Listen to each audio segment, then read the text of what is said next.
Bismillahirrahmanirrahim. Merdeka! Selama banteng Indonesia masih mempunyai darah merah yang dapat menyentuh tarik kain putih, merah dan putih, maka selama itu tidak akan kita mau menyerah kepada siapapun juga.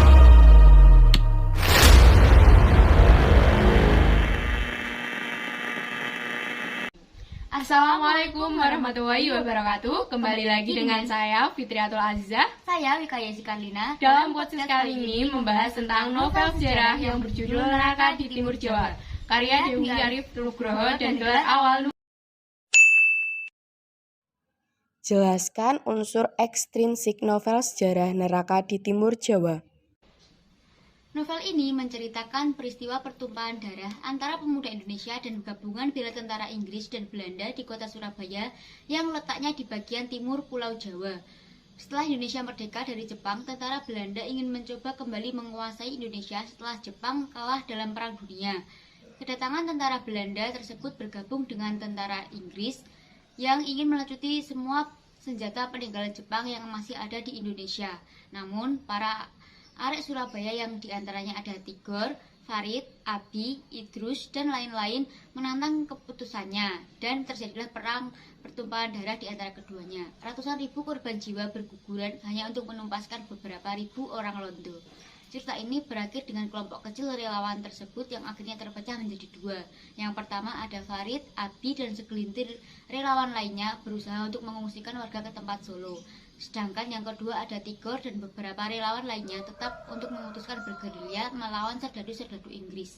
Tidak ada perpisahan yang istimewa di antaranya, hanya diiringi dengan gaungan meriam dan bom yang menghantam gedung-gedung di Surabaya.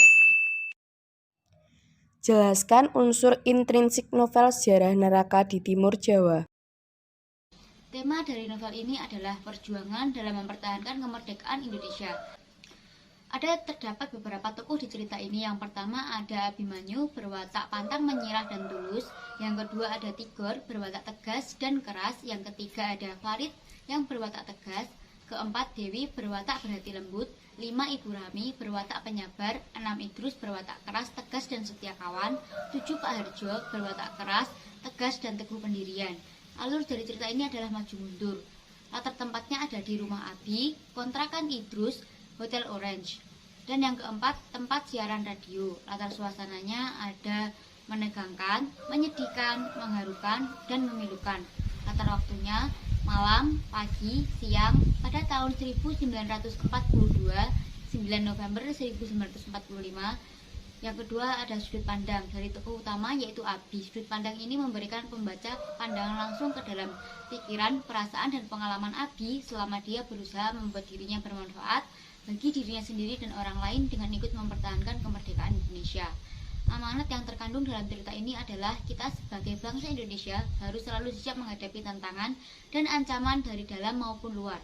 Hal ini dilakukan untuk tetap menjaga dan mempertahankan kedaulatan negara Indonesia yang telah diraih. Nilai yang terkandung yaitu ada nilai moral dan sosial, yaitu bukan egois menjadi pejuang, tetapi dalam memperjuangkan harus dilihat kondisi sekitar. Kalimat ini terbukti pada dialog, ini bukan masalah ego, ini tentang perjuangan, tidak akan lahir pejuang untuk memperjuangkan tanah ini jika seluruh rakyatnya dikebumikan dalam waktu yang singkat. Yang kedua, ada nilai religius, yaitu Abi berdoa untuk diberikan perlindungan. Terbukti pada kalimat, semoga Tuhan yang Maha Kuasa selalu memberikan perlindungannya kepadaku dan keluargaku, gumam Abi dalam malam yang panjang itu. Yang pertama, jelaskan unsur intrinsik novel sejarah Neraka di Timur Jawa. Tema dari novel ini adalah dengan semangat perjuangan kita dapat mempertahankan kemerdekaan. Dari cerita ini tokohnya yaitu ada 1. Abimanyu berwatak pantang menyerah dan tulus. 2. Tigor berwatak tegas dan keras. 3. Farid berwatak tegas. 4.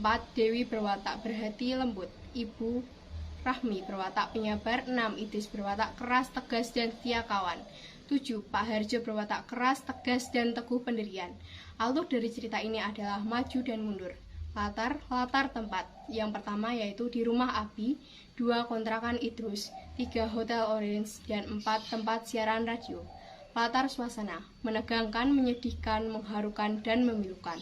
Latar waktu, malam, pagi, siang pada tahun 1942, 9 November 1945.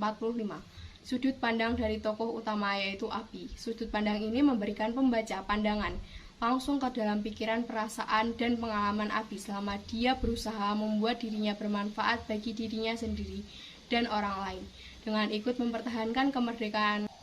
Amanat yang terkandung dalam cerita ini, kita sebagai bangsa Indonesia harus selalu siap menghadapi tantangan dan ancaman dari dalam maupun luar.